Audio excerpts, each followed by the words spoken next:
setiap hayat punya perasaan. Hayat Allah pun juga penuh dengan perasaan.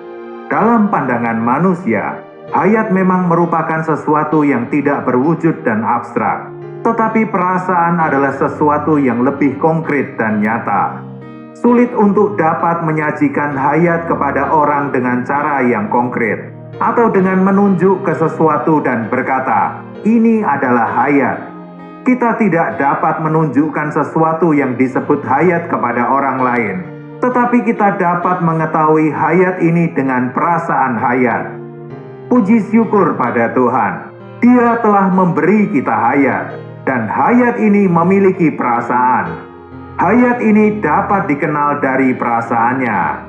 Meskipun hayat tidak dapat ditunjukkan ke diri kita atau ke orang lain, karena kita memiliki perasaan yang baru di dalam diri kita. Hal ini membuktikan bahwa kita memiliki hayat yang baru. Setelah seseorang menerima Tuhan, kita mengatakan bahwa dia bukan hanya diselamatkan, tetapi juga dilahirkan kembali. Saat dilahirkan kembali, ia menerima hayat baru yang dari Allah. Bagaimana seseorang tahu bahwa dia memperoleh hayat Allah? Keberadaan hayat Allah dibuktikan dengan perasaan hayat. Bila hayat ada di dalam dirinya, maka perasaan hayat ini juga ada di dalamnya. Apa yang dimaksud dengan perasaan hayat? Misalkan seorang Kristen secara tidak sengaja berbuat dosa, ia akan merasa tidak tentram. Ini adalah perasaan hayat. Ketika berbuat dosa, orang itu merasa tidak tentram. Dia merasa adanya penghalang antara dirinya dengan diri Allah, dan dia pun kehilangan sukacita. Karena hayat Allah membenci dosa, maka ketika seseorang beroleh hayatnya, orang itu pasti memiliki perasaan hayat ini. Bila seseorang mengaku bahwa dirinya adalah orang berdosa dan menerima Tuhan Yesus sebagai juru selamatnya, namun tidak pernah memiliki perasaan apapun tentang dosa, apakah dia benar-benar telah dilahirkan kembali? Misalkan seseorang telah berdosa, tetapi dia baru dapat sadar dan baru dapat mengakui kesalahannya saat ada orang yang memberitahunya bahwa dia telah berbuat dosa. Dan hal ini terjadi berulang-ulang. Boleh jadi orang yang berdosa itu sangat menurut, tetapi dia tidak memiliki perasaan terhadap dosa. Bila seseorang tidak punya perasaan terhadap dosa, bagaimana kita dapat berkata bahwa orang itu memiliki hayat Allah? Bila dia memiliki hayat Allah, dia harus memiliki perasaan hayat. Mustahil bila dia tidak memiliki perasaan hayat Allah. Hayat Allah bukanlah sesuatu yang tidak nyata, karena hayat itu memiliki perasaan. Saat seseorang beroleh hayat Allah, dia bukan hanya memiliki kepekaan terhadap dosa, tetapi hayat yang dimilikinya juga akan memberi pengenalan tentang Allah. Sebab roh yang kita terima bukanlah roh perbudakan, tetapi roh yang menjadikan kita anak Allah. Sehingga secara spontan kita merasakan bahwa Allah dapat kita hampiri, dan memanggilnya Aba Bapa merupakan hal yang manis. Roma pasal 8 ayat 16 menuliskan, roh itu bersaksi bersama-sama dengan roh kita, bahwa kita adalah anak-anak Allah. Pengenalan kita tentang Allah adalah perasaan hayat. Banyak orang yang hanya mengerti hal ini dalam teori saja. Mereka tidak pernah berhubungan dengan Allah dan menyentuh diri Allah. Roh itu tidak bersaksi bersama dengan roh mereka bahwa mereka adalah anak Allah, sehingga mereka tidak dapat berseru Aba Bapa dari dalam roh. Mereka mungkin dapat berdoa, tetapi dalam doanya mereka tidak merasakan bahwa Allah dekat dengan mereka. Mereka tidak merasakan bahwa Kristus telah menyingkirkan penghalang antara mereka dengan Allah. Mereka tidak memiliki perasaan bahwa mereka adalah anak-anak Allah. Mereka mengaku bahwa dirinya adalah orang-orang Kristen, tetapi mereka tidak memiliki suatu perasaan yang seharusnya di hadapan Tuhan.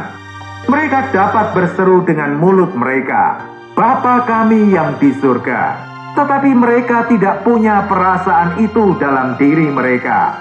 Keberadaan perasaan hayat membuktikan keberadaan hayat itu.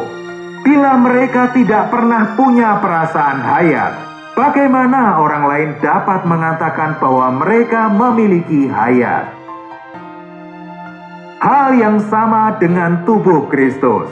Banyak orang yang bertanya, apa tandanya bahwa kami nampak tentang tubuh Kristus?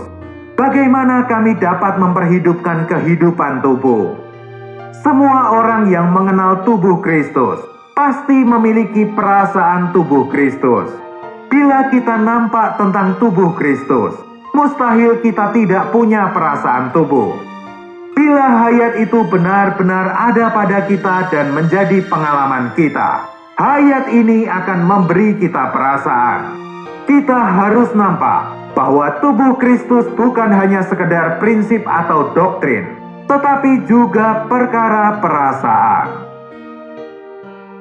1 Korintus 12 ayat 26 menuliskan, "Karena itu jika satu anggota menderita, semua anggota turut menderita.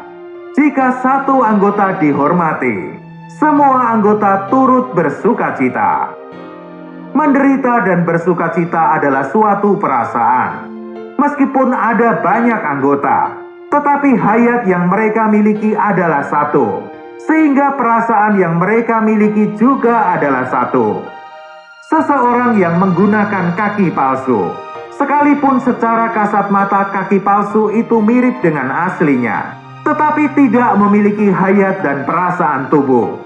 Ketika anggota tubuh lainnya menderita, kaki palsu itu tidak turut menderita. Ketika anggota lain bersukacita, kaki palsu itu tidak merasakan apapun. Anggota lain memiliki perasaan karena mereka memiliki hayat yang sama.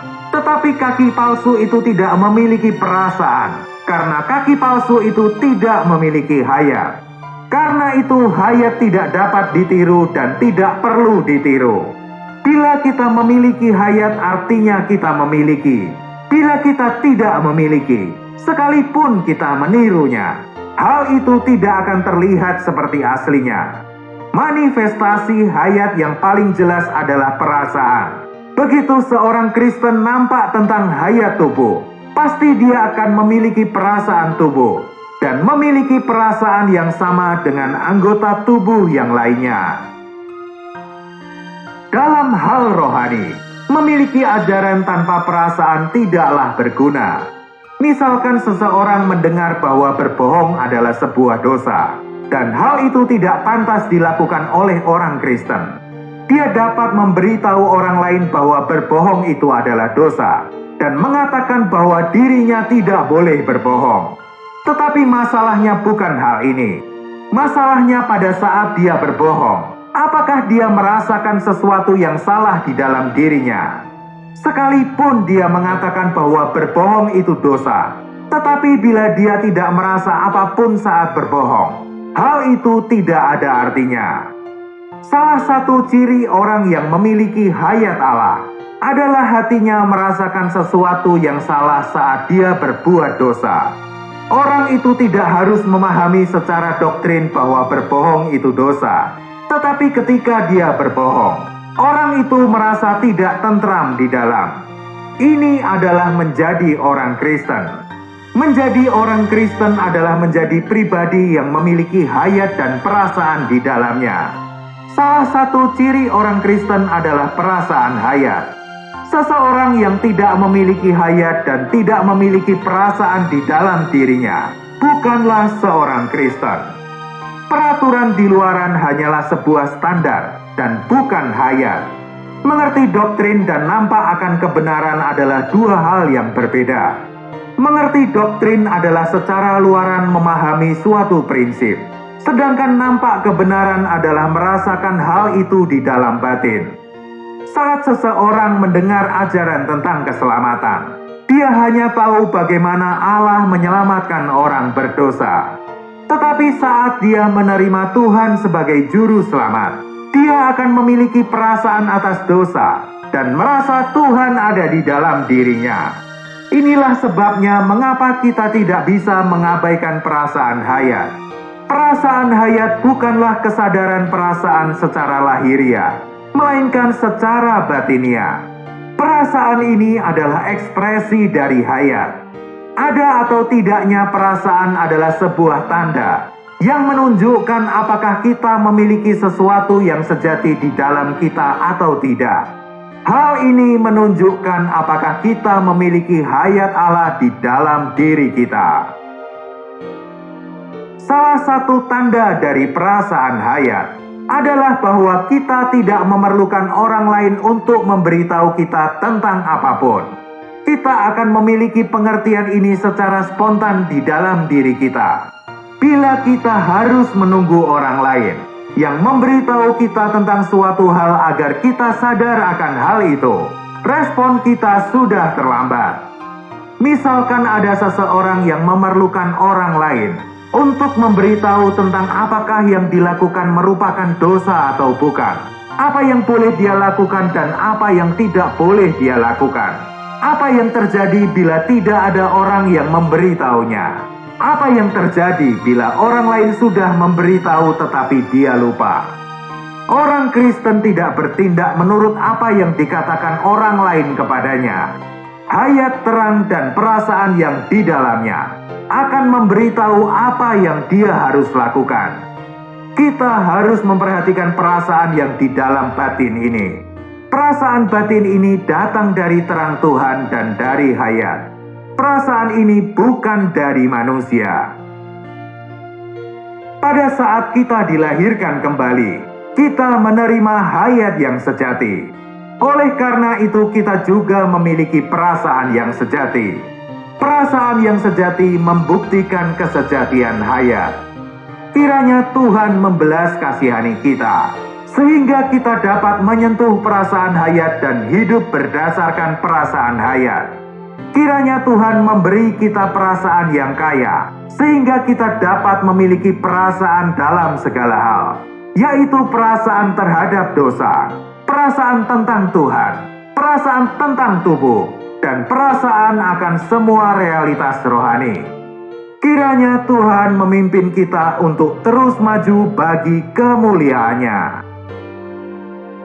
Tuhan memberkati.